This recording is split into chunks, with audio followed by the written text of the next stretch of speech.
of things have you learned in Girls in Game Design so far this session? I think I've learned how to put my own little pizzazz to the things that we're learning, like how we had to do a free writing for our game that we want to make.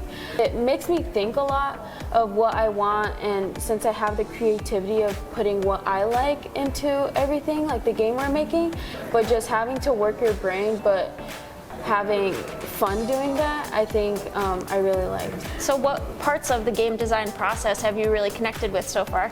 Looking at what we've done or what our personal favorite games are and putting that into our own creations, actually looking through what we're doing and what is the background or how people actually make these games is really interesting, because you don't really think about that when playing games. What did you think about the coding part of this program? I think I took a computer science class, but I think this program also has made me learn a lot more, and I feel like I'm not forced to do it.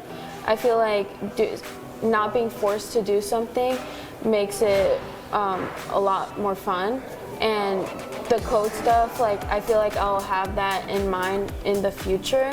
And just sort of just learning my STEM identity is really a big part of just, you know, coding or looking at everything in the STEM.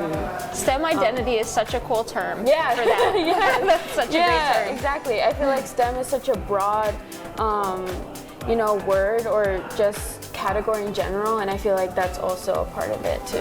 For sure. Mm-hmm. Yeah, that's a really cool way to look at it. Yeah.